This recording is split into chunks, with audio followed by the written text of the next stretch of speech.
He touched on how he spoke with Fernando Mendoza yesterday, the potential #1 overall pick in the draft. They went over some installs, wanted everyone to know that they did do their homework on Fernando Mendoza. That homework was inviting him to the headquarters here for a top 30 visit, going to his pro day. He said they even had a Zoom with him where they asked him why he transferred from Cal. Golden Knights came into Game 1 of the Stanley Cup Final facing a Hurricane team that only lost 1 game in the postseason.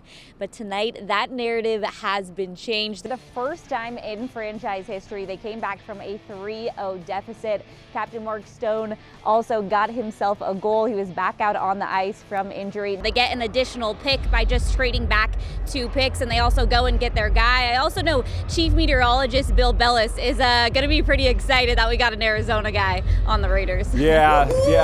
So I would say this series, those 2 calls, I will say they were very fair. However, head coach John Tortorella, he did touch on that call the last game, and he stands by that was most definitely a goal. He even kind of pointed to some writers in the room and said, I don't know what you guys are talking about, but that was a goal. Golden Knights are looking to take a 2-0 series lead. Now, very few opponents have been able to come back from that in Stanley Cup history, but then you look at the other side of this, and the Canes have not lost 2 back-to-back home games in over 6 months. He had a great outing. I talked to him the other day, and he says this is his first professional start in his career, so he was a little nervous, but he said expect a show. On the field, the Aviators were looking to get another win.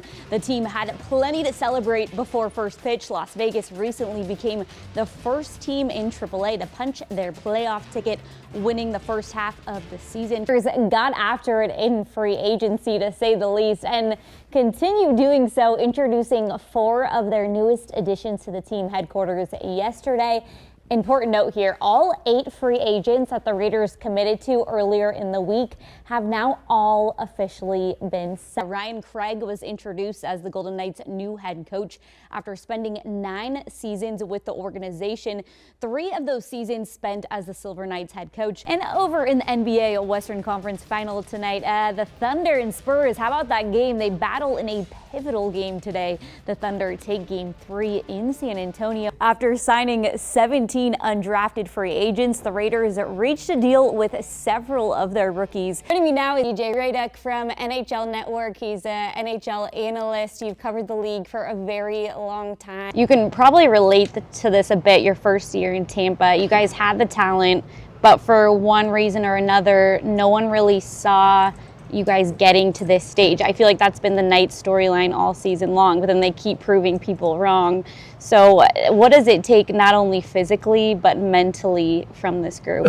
Well, Western Conference Finals, you can check that off your list as the Golden Knights swept the Colorado Avalanche. General Manager John Spytek said it was that personality right there that you heard from Kieran Crawford that made him want to make him a Raider. And I asked him what he thought about him playing across from Max Crosby, and he just said Kieran Crawford literally told him during his top 30 visit, you need to make me a Raider because I must play with Max Crosby. But I just loved your opening statement about your family and what that means to you. You're now starting this new chapter in your life, so people who want to know who Ryan Craig is as a person, as a coach, how would you describe that? You and your mom's relationship is so beautiful, and you've mentioned that she's your why. Is there a memory you have during a hard time where she pushed you, or a conversation you guys had to keep following this dream that you're now living out? Yeah, it was at my 3rd season, after my 3rd season at Berkeley or Cal. I just graduated. Basketball has always been Jordan's escape. At just 13 years old, it's the game that clears his mind, and the dream he's chasing his entire life. I've been playing basketball since I could touch a ball, really. Just basketball is my life. But months ago, everything changed. Jordan was diagnosed with a rare heart condition, a condition that can stop a young athlete's heart without any warning. Feeling the pressure of having this surgery and not knowing what's going to happen is scary because you don't know if you're going to be able to touch the basketball again. Nothing prepares you for telling your child that he needs open heart surgery. And for Jordan's mom, the first moment she knew something was wrong is one she will never forget. He goes, "Mom, you know, last night my head hurt so bad, so I had to take," and then it was like I lost Jordan. I was screaming his name, he couldn't respond. How do you even put the emotions of these past months into words? As a mom, you try to put on a face where you're brave, everything's fine, but it's hard. But I know he's gonna be okay, so. Jordan's surgery is scheduled for March 5th with the same doctor who once treated another familiar basketball player. Former UCLA and NBA player Sharif O'Neal was diagnosed with the same condition. And when Sharif heard Jordan's story, he reached out. What's up, Sharif? How you doing, brother?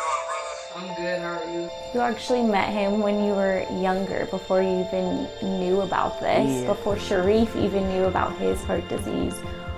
You said that God put him in your life for a reason. Can you explain what you mean by that? God always has a reason for everything, and just me meeting him in person and then finding out later that we share the same condition, it's a sign of him saying, "You two are meant for each other." After earning Freshman of the Year honors at San Jose State, Sydney Summer transferred to UNLV Lady Rebels for her next chapter. But during a physical, that chapter took an unexpected turn. Summers learned she was already more than 5 months pregnant. What followed wasn't the end of her basketball career, but the beginning of a very important journey. From way downtown, up in the air, it's good! Sydney Summers, her first bucket as a Lady Rebel. I was really more so thinking my basketball career was over. I was stressed out. I was almost getting depressed because I didn't know what to do, how to be a mother. At 5.5 months pregnant, Sydney Summers thought she was losing everything. Her scholarship, her career, her identity as an athlete. When Coach Lindy told me that she would love for me to come there and the whole coaching staff would support me and help me through this process, I really, my whole body just dropped, and I was just happy. I started being happy again. Coach LaRock said you guys have a special relationship with her also being a mom. When you go back to that conversation you guys had, when you talked about if this was even possible, what did that look like? Started crying right away. And then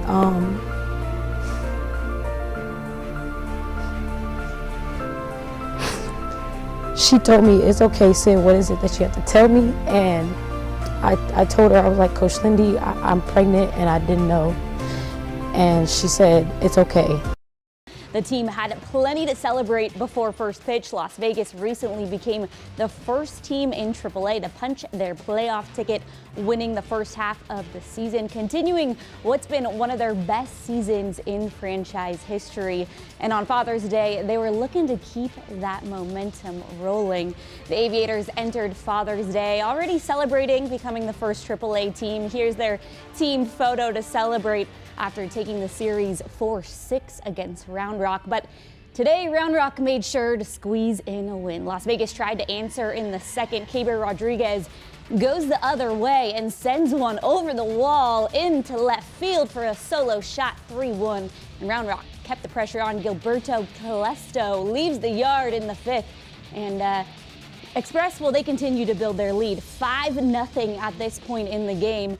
Late in the game, the Aviators, they did show some fight. Jonah Bride delivers an RBI double in the 7th to bring home Diego Castillo.